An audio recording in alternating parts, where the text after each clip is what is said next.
হাসিনার কয়েকটা কুলাঙ্গার অনলাইনে মিটিং করেছে ডাক্তার পিনাকি ভট্টাচার্যকে হত্যা করার জন্য। পিনাকির মতন একটা কুকুর এই ধরনের কাজ করে যাবে আর বাংলাদেশের মানুষ এখানে বসে আছে। আসসালামু আলাইকুম দর্শক, আজকে ভিডিওতে আপনাকে স্বাগতম। দর্শক, বর্তমানে বাংলাদেশের পরিস্থিতি এবং রাজনৈতিক শৃঙ্খলাকে তার আলোকে আপনার সামনে বেশ কিছু গুরুত্বপূর্ণ ভিডিও ফুটেজ নিয়ে হাজির হয়েছে। আমি আশা করছি আপনারা এই ভিডিও ফুটেজগুলো দেখে বর্তমানে বাংলাদেশের পরিস্থিতির কিছু ধারণা পাবেন। তাই চলুন আমরা সেই ভিডিও ফুটেজগুলো দেখে আসি। হাসিনার কয়েকটা কুলাঙ্গার অনলাইনে মিটিং করেছে ডাক্তার পিনাকি ভট্টাচার্যকে হত্যা করার জন্য। পিনাকির মতন একটা কুকুর এই ধরনের কাজ করে যাবে আর বাংলাদেশের মানুষ এখানে বসে আছে। অ্যাসাইলাম মারা একটা কুকুর এখানে বসে আছে।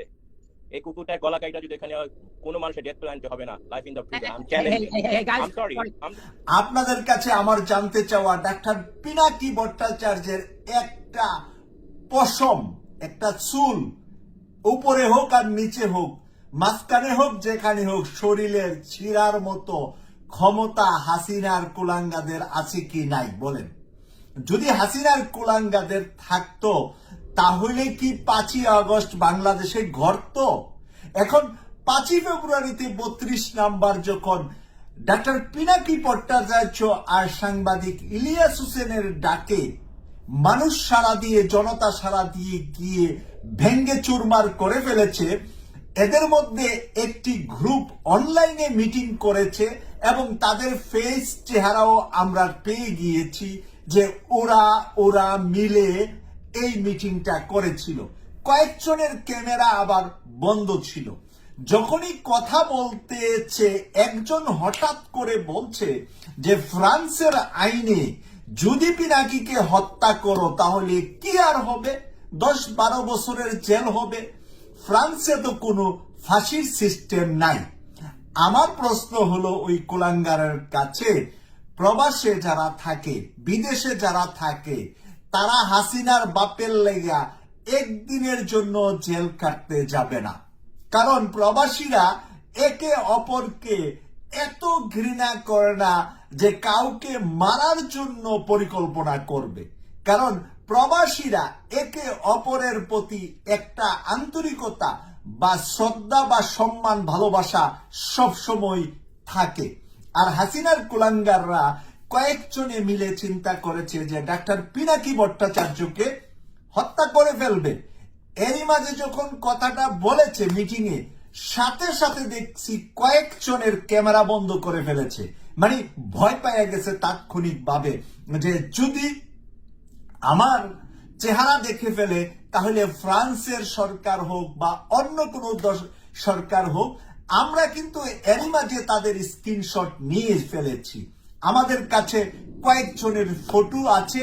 আর যারা শুরু থেকে মিটিং এ ফেস খুলে নাই, ক্যামেরা ওপেন করে নাই, তাদের আমরা ফেস নিতে পারি নাই, কিন্তু নামের লিস্ট কিন্তু সবার চলে আসছে। এখন এই কুলাঙ্গাদেরকে শাস্তির আওতায় আনার জন্য এটা যথেষ্ট প্রমাণ হিসাবে ডাক্তার পিনাকি ভট্টাচার্যের হাতে চলে এসেছে।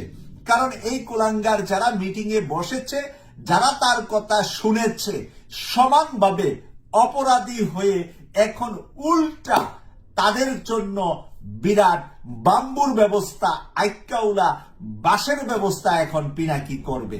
প্রিয় দর্শক, এই জন্যই বলছি হাসিনার কুলাঙ্গাররা এইভাবে মরবে যেরকমটা হাসিনার পোলা মাইয়া 14 গোষ্ঠী নিয়ে এখন মরছে।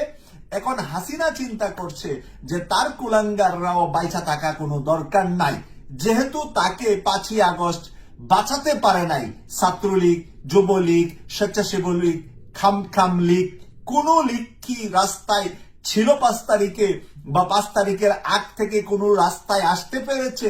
যেহেতু কেউ তার পক্ষে আসতে পারে নাই, এখন তার দলের উপরে তার খুব মিষ্টি মিষ্টি কথা বলে তাদেরকে রাস্তায় নামাবে আর রাস্তায় গিয়ে জনতার মার খাবে দেশে এবং বিদেশে।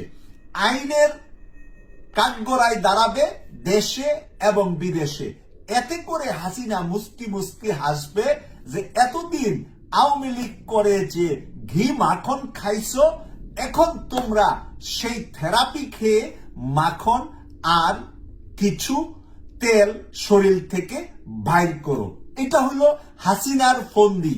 সে তার নিজের দলের মানুষকে মেরে সে রাষ্ট্রীয় ক্ষমতায় ছিল এবং ভবিষ্যতে যতদিন বেঁচে থাকবে তার নিজের দলের মানুষকে মেরে হলেও আন্তর্জাতিক অঙ্গনে সে একজন নায়িকা সেজে একটা মানে তার তো মাথায় মস্তিষ্কে প্রবলেম আছে, আমরা সবাই জানি তার একটা প্রবলেম আছে। সে কথায় কথা উগ্রতা ছাড়া ভদ্রতা কখনো সে জানতো না। একেবারে দুনিয়ায় জন্ম নিয়েছে, তার মুখে মনে হয় মা বাপ মধু দেয় নাই।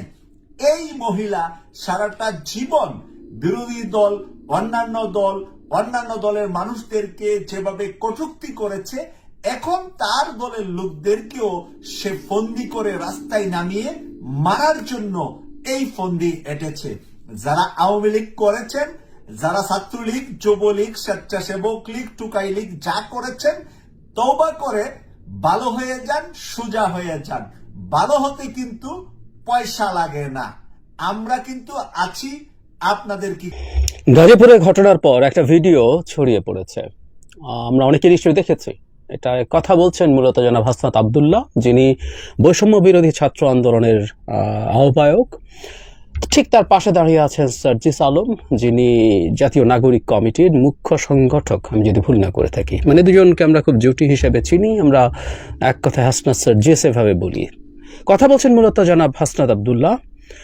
এবং এরপর যে কয়েকটা ঘটনা ঘটলো, এখানে বক্তব্যটার মধ্যেই বেশ আপত্তিকর ইস্যু আছে, যেখানে এক ধরনের মব উস্কে দেওয়ার বক্তব্য আছে। কেউ কেউ এটাকে আমরা যদি এভাবে দেখতে চাই যে তিনি হিট অফ দ্য মোমেন্ট বলে ফেলেছেন। হিট অফ দ্য মোমেন্ট বলা যায় না, মানে একেবারেই বলা যায় না। আমি আগেও বলেছি এরা আমার খুবই স্নেহভাজন, কিন্তু আমি তাদেরকে বলতে চাই যে তাদের বয়স বা যাই বলি না, ম্যাচুরিটি, এগুলোর ব্যাপারে তাদের সতর্ক হতে হবে। কিন্তু এরপর আরো একটা ঘটনা ঘটেছে যেটাকে আমি আরো ভয়ঙ্কর বলে মনে করি। ইয়ারকি নামে একটা পেজ আছে, আমরা চিনি অনেকে। এটা মানুষ ফান অনেকেরই নানান রকম উইট ফান স্যাটায়ার করে। তাদের এক ধরনের পলিটিক্যাল স্ট্যান্স বা আন্ডারস্ট্যান্ডিং, পলিটিক্যাল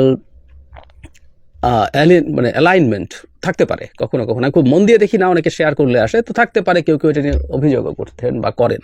যাই হোক, আমার আলোচনার বিষয় সেটা না। কিন্তু ইয়ারকি একটা স্টেটাস দিয়েছিল, সেখানে তারা তাদের স্বভাব ভঙ্গিতে ফান করছে এভাবে। এক ভিডিওতে দেখা যাচ্ছে প্রিয় অভিভাবক হাসনাত আব্দুল্লাহ গাজীপুরে তার সহমত ভাইদের বলছেন, পরেরটা কিন্তু কোট আনকোট, আমি এই জায়গাটাই নিতে চাই, সবাইকে ধরার পর তোমার সাথে দেখা হবে। আওয়ামী লীগ, যুবলীগ, ছাত্রলীগ, জাহাঙ্গীর, মোজাম্মেল ... এখানে মব মারানিরা যে বলবে যে এটা মব জাস্টিস তারে সহ, মানে যারা মব বলছে তাকে সহই মব জাস্টিস। আমি আবার পড়ি, সবাইকে ধরার পর তোমার সাথে দেখা হবে। আওয়ামী লীগ, যুবলীগ, ছাত্রলীগ, জাহাঙ্গীর, মোজাম্মেল। এখানে মব মারানিরা যে বলবে যে এটা মব জাস্টিস তারে সহ। উপরে ইয়ারকি লিখছে, ভাগ্যিস আমরা মব জাস্টিস বলি নাই, আল্লাহ বাঁচাইছে। যেহেতু মব জাস্টিস কেউ বললেই তাকে ধরবে। একটা মব জাস্টিস, উনি ক্ষুব্ধ ছিলেন, মব মারানি বলেছেন। আমিও মব জাস্টিস কখনোই বলি না, মবের হাতে কোনোদিন জাস্টিস হয় না, মবের হাতে যেটা হয় ভায়োলেন্স হয়। যাই হোক, এইটাই শেষ হয়ে যায়নি, এটা স্টোরি হলো আসলে এই কারণে। এই স্টেটাসের নিচে জনাব হাসনাত আব্দুল্লাহ এসে মন্তব্য করেছেন, সেখানে তিনি বলছেন, এটাই সত্য, আমি এটা বলেছি, আওয়ামী লীগের সন্ত্রাসী নির্মূল না হওয়া পর্যন্ত আমার অবস্থান অপরিবর্তিত থাকবে। হাসনাত আব্দুল্লাহ বলছেন, আমি আবারও পড়ি, এটাই সত্য, আমি এটা বলেছি, আওয়ামী লীগের সন্ত্রাসী নির্মূল না হওয়া পর্যন্ত আমার অবস্থান অপরিবর্তিত থাকবে।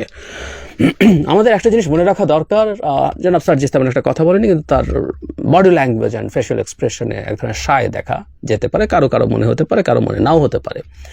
এ দুজন আমাদের দেশে তো বটেই, সারা বিশ্বে, বিশেষ করে ভারতে খুবই পরিচিত মুখ। ভারতের বিভিন্ন নিউজ মিডিয়া তাদের বিভিন্ন বক্তব্যকে নিয়ে নিউজ করে, সুতরাং তাদের প্রতি ফোকাস আছে।